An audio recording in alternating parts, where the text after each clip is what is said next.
Hey, everybody, welcome back to another hopefully exciting edition of Fixer Upper, the marriage edition. I hope you've been getting something out of the teachings we've had for the past 5 or 6 weeks, and I want to bring you something else that I think is very, very important.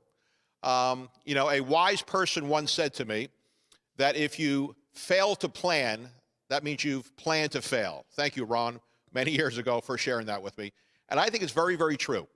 And I think that one aspect in a general sense that gets a lot of families in trouble and a lot of marriages in trouble is when we are in a completely disorganized sense, when things don't go according to plan because we don't even have a plan. So I want to talk about today, the title of our teaching I have written on the board is Mr. and Mrs. Smith, Inc., or Incorporated. In other words, how to run our marriage a little bit more like a business. And you'll understand in a second why that is so important. Our meditation verse for today is found in 1 Corinthians chapter 14, verse 40, and it says this. It says, "Let all things be done decently and in order." All things need to be decently, honest, above board, and in order.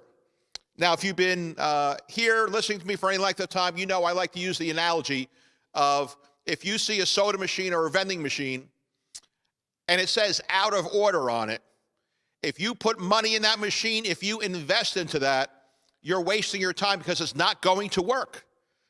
And you could bang on that machine all you want, you could wrestle with that machine, and nothing's going to come out of it, and you've wasted your investment into that machine because it's out of order. Out of order means it's not going to work. Out of order means it's not going to produce what it was intended to produce. And so it is with a lot of marriages and a lot of families. When the family is out of order, when the marriage is out of order, we could put a lot of energy and a lot of effort into things, and it's like, why are we wasting our time?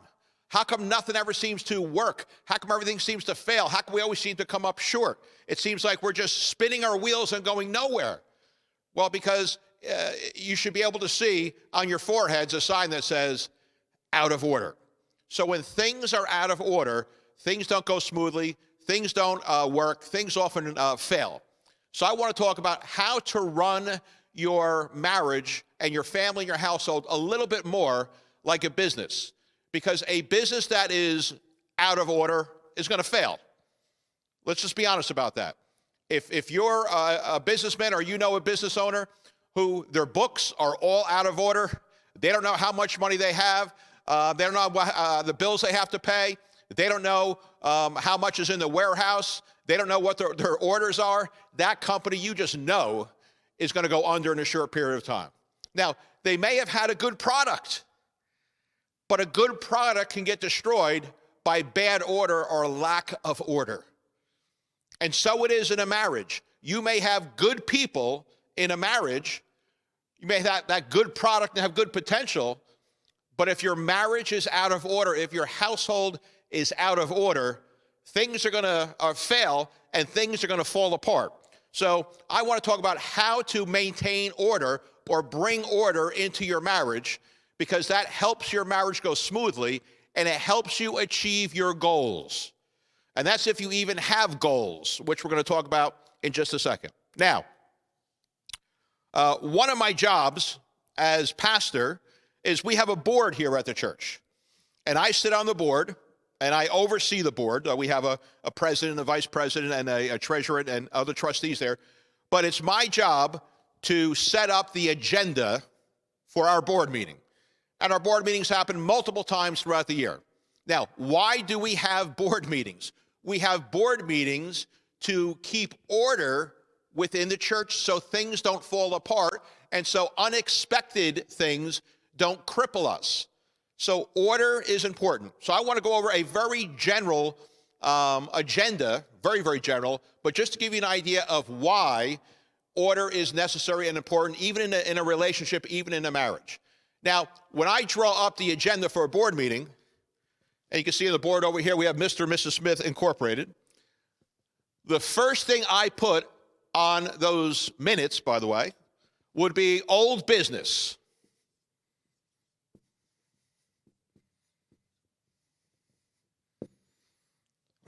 Now, why is this so important?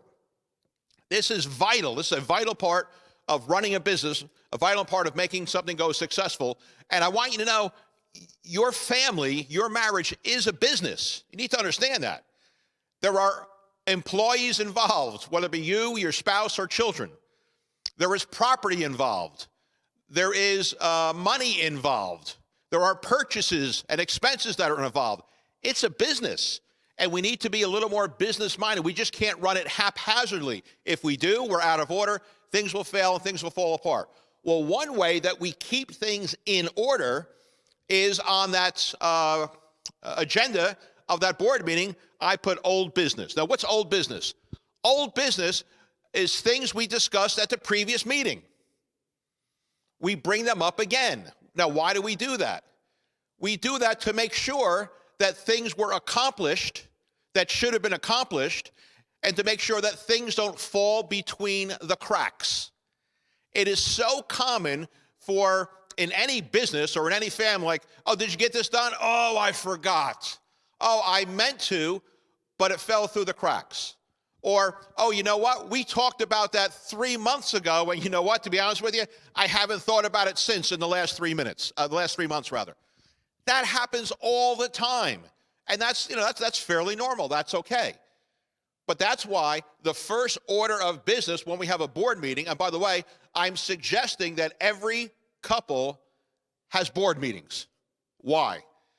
Because board meetings force you to sit down and communicate.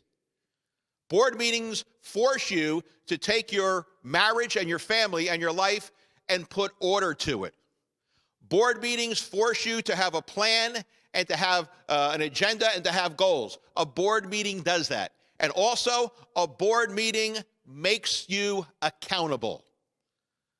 Now, there's a problem. A lot of people have a problem with that word, accountable or accountability, because a lot of people don't want to be held accountable.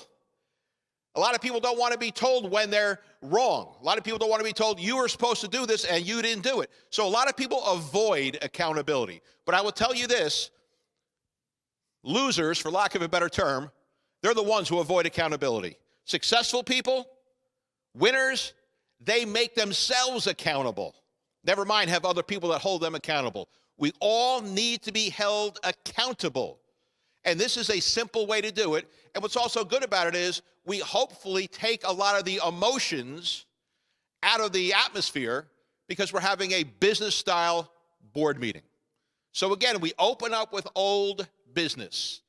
And we discuss in our meetings, okay, here's things that we agreed upon at our last meeting that were supposed to be done. And in that last meeting, not only did we agree that they were supposed to be done, we agreed who was supposed to do it. It's all there in the minutes. Now, I keep saying the word minutes. What are minutes? Minutes are a record of that meeting, which means somebody, husband or wife, needs to keep little minutes. In other words, you're taking notes of things that you talked about in that meeting. And this way, we're able to say, okay, did you do this? You were supposed to do this. Did you do this? You were supposed to have this accomplished by this time. And if the answer is yes, you just check it right off. Great, it was accomplished. If the answer is, I could not get it done, I tried, but it's not my fault, it's the company's fault or whatever, that's okay, that's fine. You know what that means? Now we put it on for the next board meeting that we have. Or if it's like, oh man, I totally forgot to do it. Oh, guess what? It's going back on. It's going to come up at our next meeting under old business once again. In other words, we hold people accountable for the things that they were supposed to get done. We make people responsible, but we're also making sure that important things don't fall through the cracks. Did you call like you were supposed to? Did you call the cable company to do this? Did you make plane reservations for our vacation? Did you call about that car payment? Did you call about our taxes? Whatever. These are things that you discussed in a meeting and you brought up or you bring it up in the next meeting under the topic of old business. And this way you don't forget things. Things don't fall through the cracks. Now, the reason why I keep saying that is because that causes so many problems in families and in relationships. It puts stress and frustration and aggravation upon people's lives. So the first thing is we always keep track of the things we're supposed to do. Now, I'm just going to be honest with you. I've had this conversation with many couples over the years, And the few couples that actually came back to me and said, oh, Pastor, we actually applied your principle of Mr. and Mrs. Smith Incorporated. You know what? It works really well. The majority of other people, yeah, I don't want to do it. It's too much work for me. And nothing changes in their marriage. They still have the exact same problems 10 years later that they did before. So the first thing you start out with is old business. The second thing, now this is going to come as no surprise, is new business. Okay, so under old businesses, new business.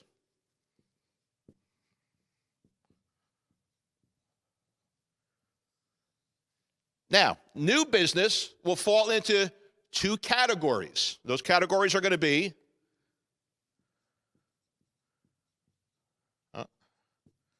current and future.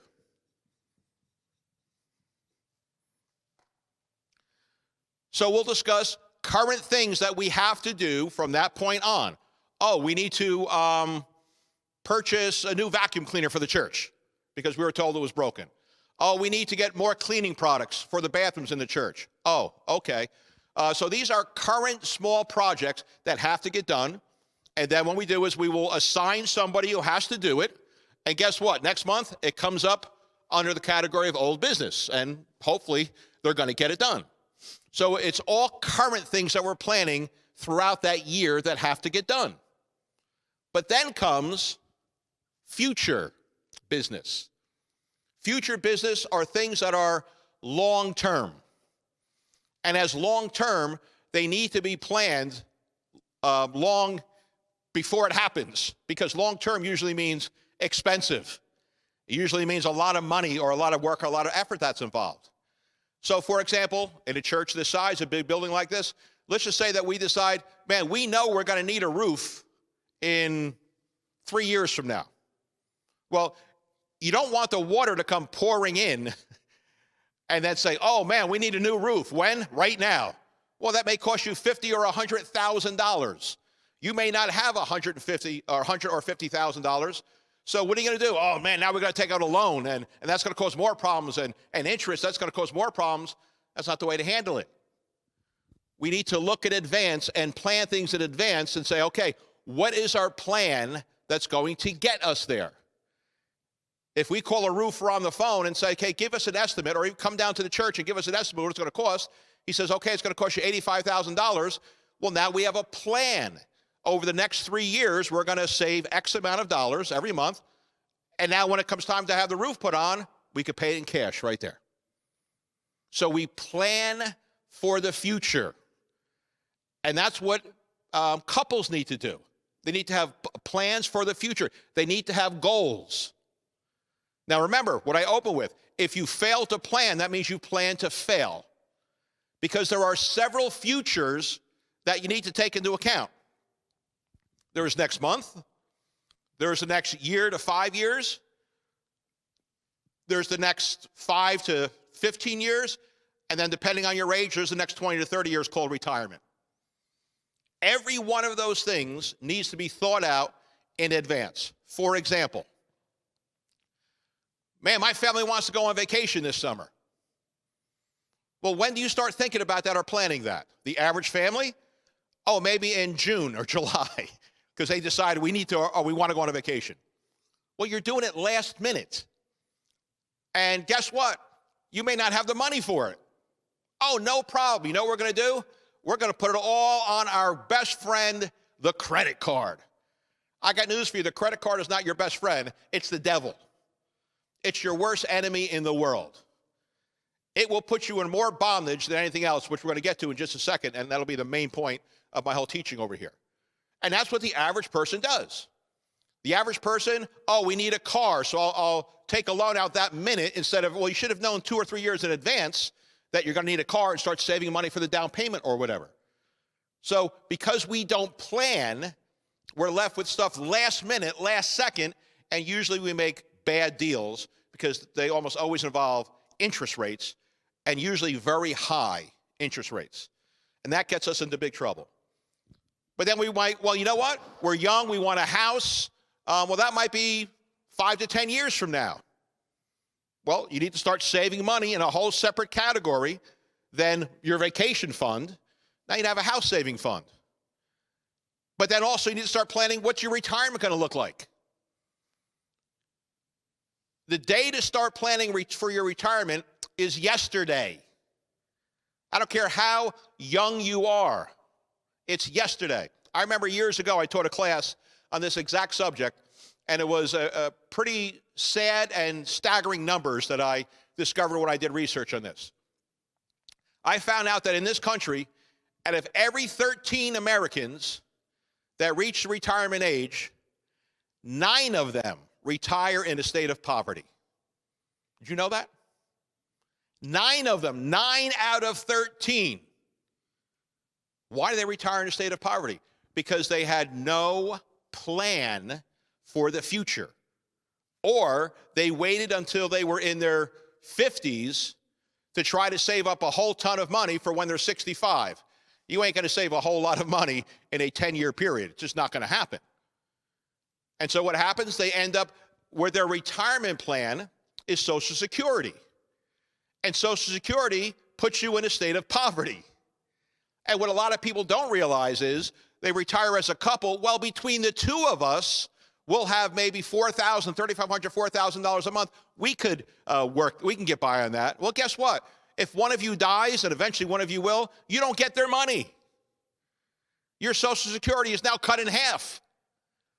So you need to plan for that long in advance. But the problem with that is it requires discipline. And a lot of people in today's society don't want to deal with discipline. And that's what brings us to our main point over here. In fact, I'll put it over here. I'm going to put the word debt. And underneath, I'm going to put the word budget.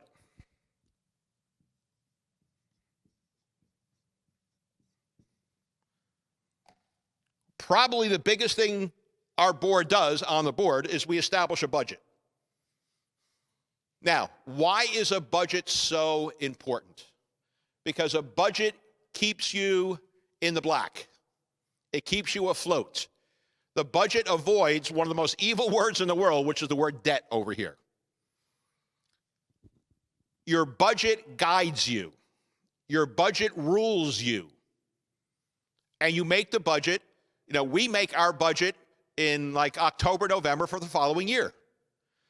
And another reason why a budget's so important, and try to grasp what I'm about to say, is because a budget makes the decisions for you. Now, what do I mean by that? And I've had this conversation with many people over the years. I've had people come to me, oh, Pastor, we're thinking of doing this. We want to do this. We're trying to do this. But what do you think? And I give them the same simple answer every single time. What do the numbers tell you? What do you mean?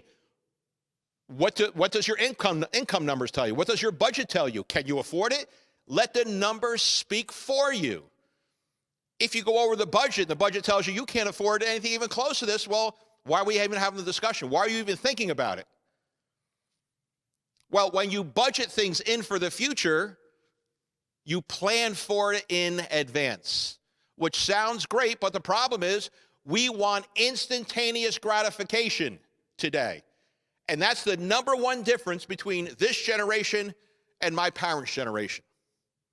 You know, when you look back at my parents' generation,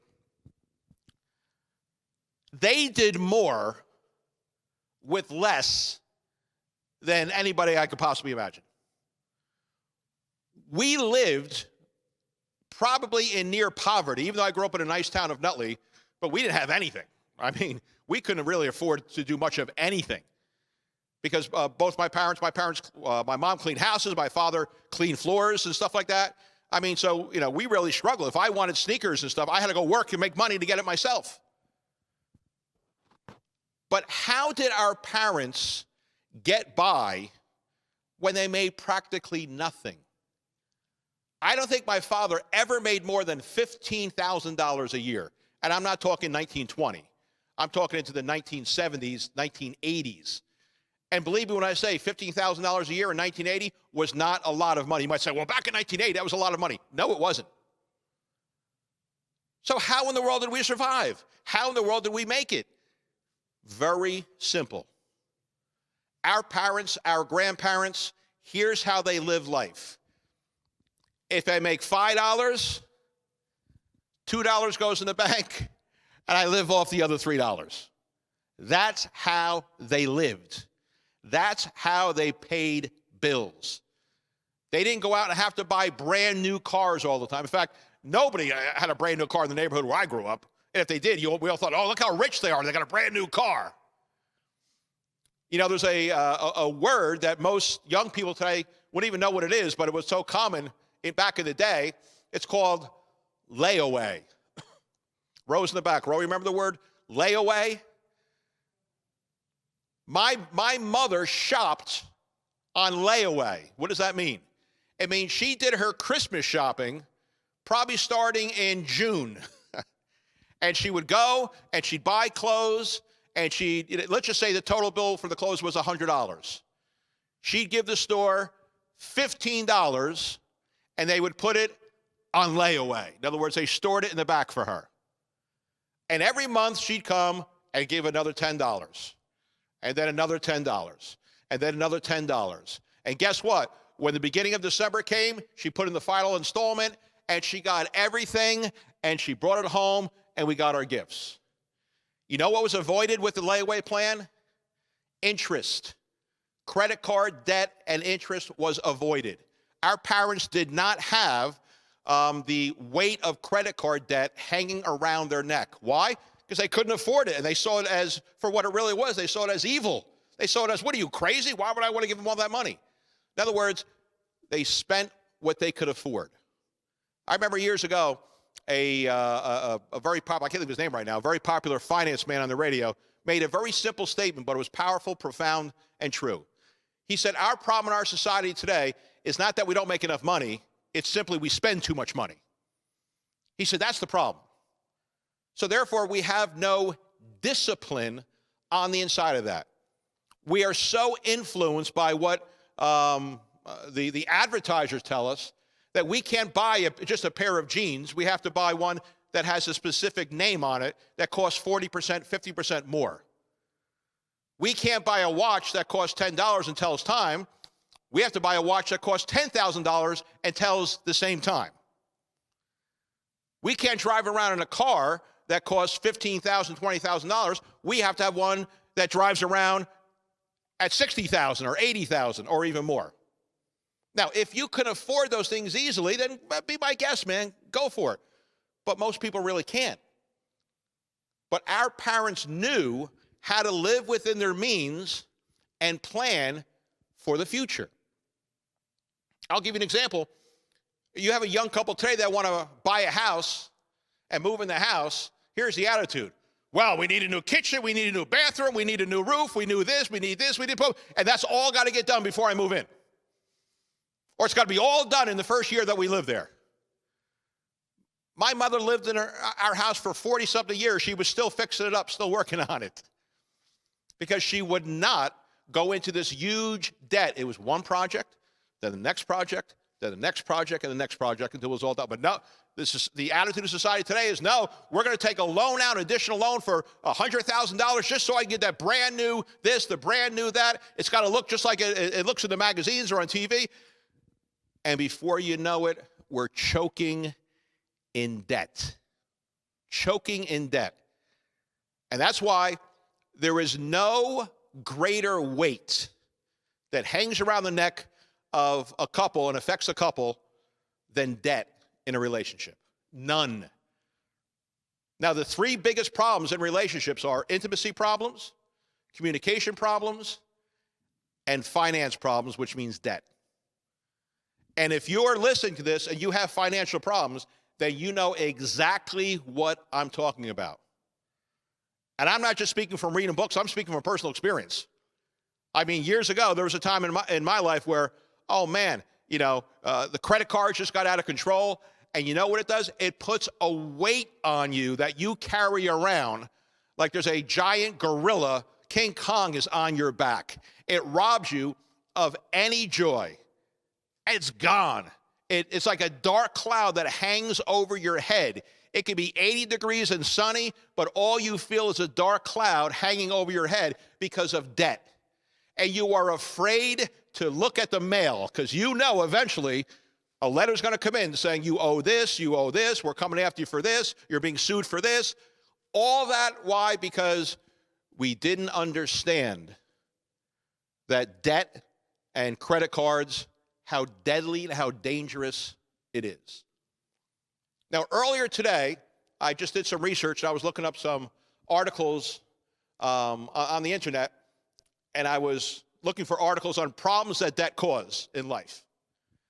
Every one of them that I read, I probably read 5, 6, 7 of them, they all said basically the exact same things. But two of the things that were on every single one was, number one, unbelievable stress and physical health problems it brings to a person when they experience that kind of debt. Because stress and worry and anxiety, and you can't have a happy marriage. You can't be in a happy position when you're covered with that stress and that anxiety, and you don't know who's going to be calling you on the phone. You don't want to answer the phone anymore because it's a debt collector that's calling you.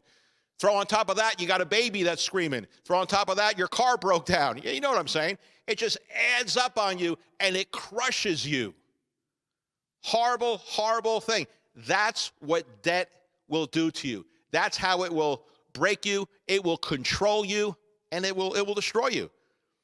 And then the second thing they said in every article said, it negatively impacts marriage. I was actually shocked that it was in every single article that I read that debt is destructive to marriage. Now, I'm not shocked that, I didn't know that debt would hurt marriage. I was pretty shocked that in these publications, they decided to go to relationships and marriage. But it's so prevalent, it's so honest, and it's so real that they had to put it in there. Debt is your enemy. Credit cards are your enemy. Do not fall into that trap. That's why in every board meeting we have, we go over our budget. Our budget determines what we're going to do. Now, I go on a vacation every year with my family or with my wife. My vacation is paid for because it's taken out of my pay at the start of every single year.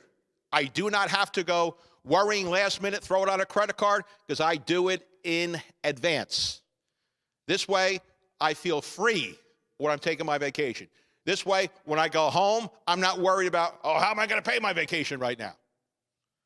If you need furniture, I just had a conversation with my wife just the other day, to give you a personal example. Oh, hon, I want to get all new carpeting, and we need new carpeting. We've been in our house 22 years, and that carpeting was there long before we got there, and we had a bunch of children and now a grandchild, and worst of all, a big dog all over that carpet for all those years. We could use new carpeting. I said, hon, I'm all for you. As soon as we save the money to get the carpet, you got the green light, go ahead and get that carpet. Go right ahead. In other words, I am not going to put $5,000 or $7,000 or $9,000. I don't know what it is. It's a lot of carpeting. I can tell you that right now. I'm not going to put that on a credit card because it will just, that $9,000 bill will turn into $15,000, will turn into $20,000, and just go on and on and on and on. Because do you know how much the average person spends in interest on their credit cards? The average is about 14.7% or 15%. The Bible calls that usury. But do you know how many people? There are tens of millions of people who are paying 24% interest on their credit card. 24%. Now, if you have $5,000 of debt on your credit card at 24%, and you make the minimum payment, how long do you think it'll take you to pay that off? Answer, you'll never pay it off. You will die at the age of 300, and you'll still be owing on that $5,000 debt because of that ridiculously high interest rate. Avoid scams. Some people, I can remember when I was younger, woo, my lucky day, I got a letter in the mail said I qualify for a $60,000 loan. Throw it away. Pastor, what do you think about debt reduction? Well, debt reduction is great. What do you mean? What do you think of taking a loan, a home equity loan, to consolidate all my debt and pay it off, and now I just have one payment at a lower interest rate? I think that is at the same time the best idea in the world and the worst idea in the world. And I'm going to tell you why. If you do that and you cut up your credit cards, go for it. Best idea in the world. If you do that and don't cut up your credit cards, worst idea in the world. Because you know what's going to happen? You're going to have now $15,000, because the average debt that the average American has in this country on credit card is almost $15,000 in credit card debt. That is staggering, especially at a rate that's somewhere between 15 and 24%. That's a staggering burden on the average person, okay? So when you do that, when you have that number out there, when you have that much debt out there, and you will now pay it all off, you're now paying, say, 7% on that $15,000, and in 3 to 5 years, you've built your credit card debt back up again. Why? Because we don't have the discipline not to put something on it. Because we start out real strong in the first 3, 4, 5, 6 months. Well, we'll put this on there. Well, we've earned the right to do this. Or I got a little raise, so I do this. And before you know it, your spending habits are back to normal. And now you owe $15,000 on the debt consolidation loan and $15,000 once again on your credit card loans. And now you're swimming, or you're drowning, I should say, in debt. That's why a budget speaks on your behalf. A budget is there to save you. A budget is there to get you to your goal, because you have to have goals and you have to plan for them, and you have to be disciplined enough to go small step by small step. You know, I saw I think it was one of those sports shows, 30 for 30 shows, about athletes who've made $40 million, $80 million, $100 million, and they're broke. How could you be broke making $80 million? Many athletes are broke, and they had former athletes who are now financial planners. They're asking them, well, why are all these athletes broke? And he said, I'm going to tell you straight out. He said, when they were making this big money, they were just throwing it out. They were throwing it at anybody and everybody, because they didn't stop to think that one day the spigot's going to turn off and they're not going to be making $20 million a year anymore. And they didn't save for it. He said, I've had athletes come up to me who are now on their last contract. In other words, they're probably in their early 30s. They just signed a 4-year contract, a big contract, but they know I only got 1 year left, 2 years left. I got another $25 million coming in. Remember, half of that goes to the government, so it's not as much as you think. And they said, man, I need now to invest last minute all this money. I got to make big money. And I heard this one financial planner say, well, okay, I can invest it, and I can make you probably say 5%, blah, blah. And the athlete went, 5%? What am I going to do with 5%? This is my last year. I need I need to double my money or triple my money. And he goes, that's not how it works. He said, and I've seen these athletes walk away, and then people get a hold of them with get-rich-quick schemes. And he said, and now they're buying land over here that falls apart.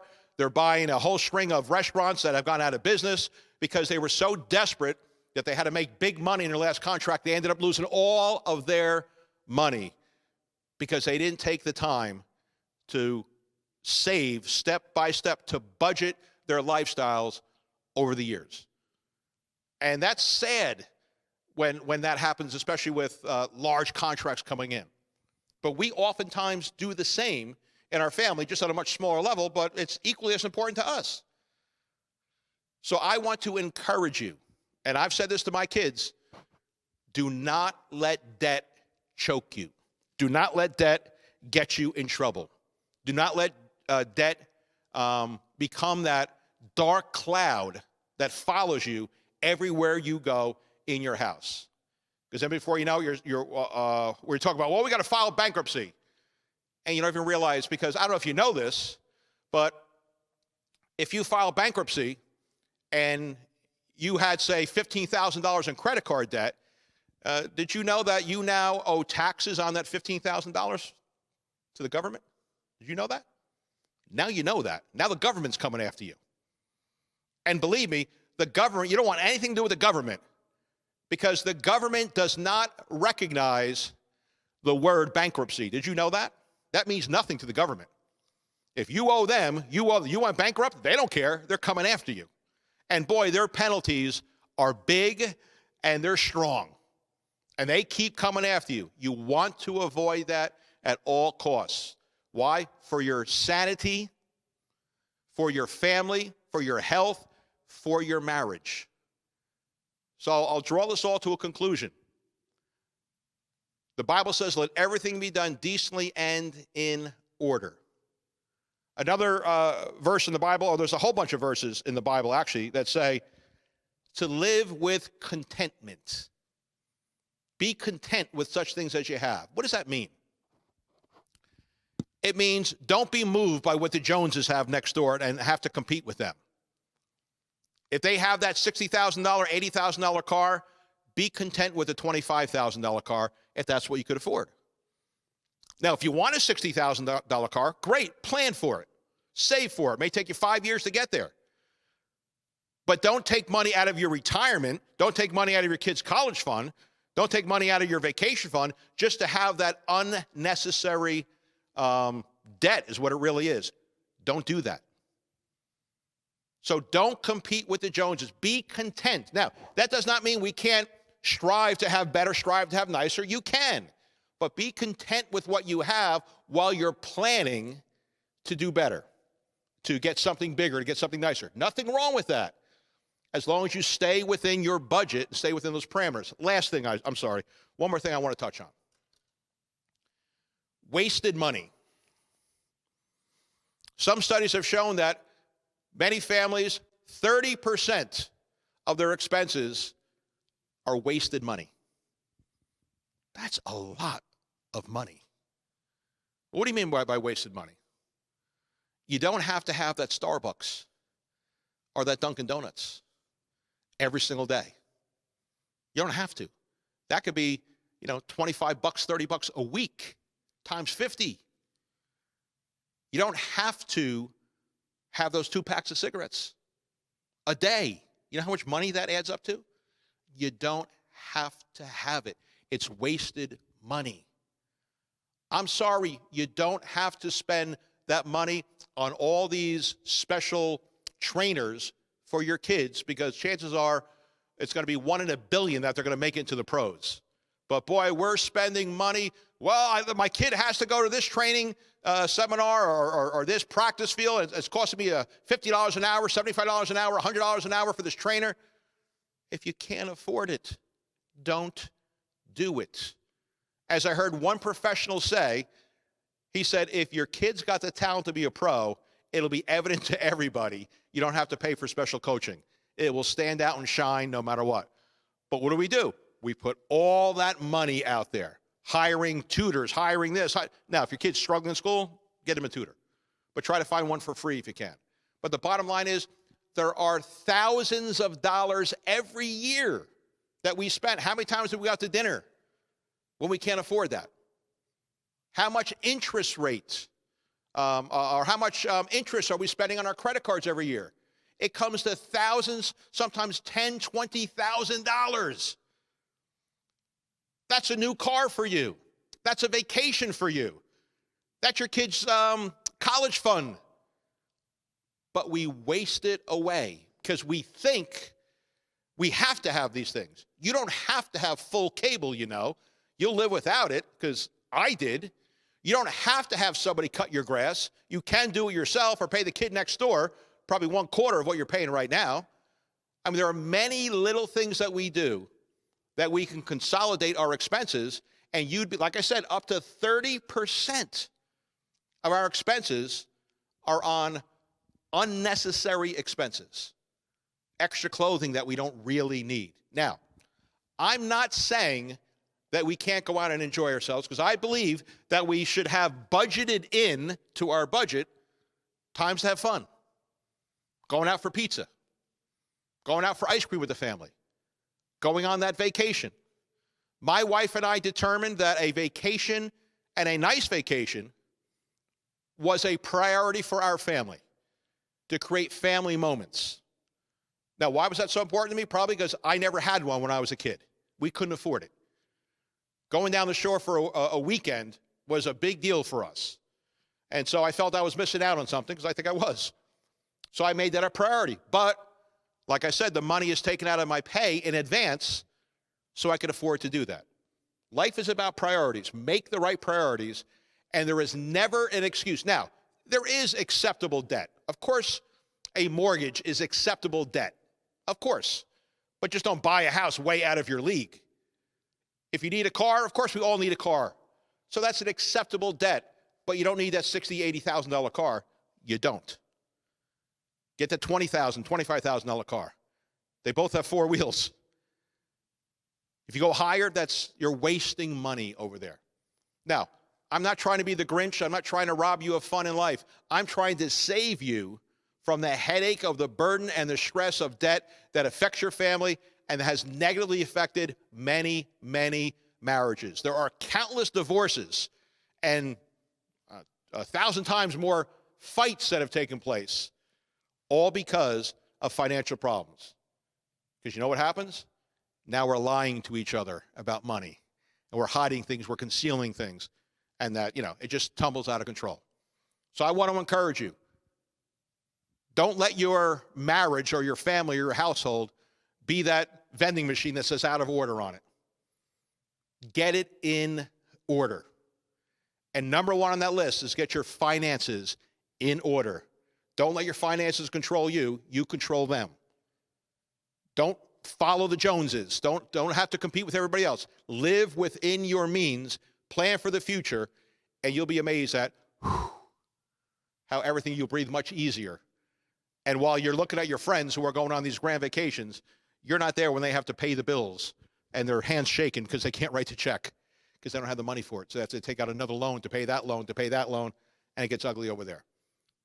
So take my word for it from somebody that's experienced it and somebody that has counseled many people over the years through this. Get your household in order, get your life in order, get your finances in order, and then things go smoothly. And then you will reach and achieve your goals if you're just patient and if you're accountable. God bless you. Don't forget, next week, we're going to have a special guest. Bill and Laura Lynch will be here. They have a great marriage ministry that God has given them, and I'm looking forward to hearing what they have to say. I'll see you. Bye-bye.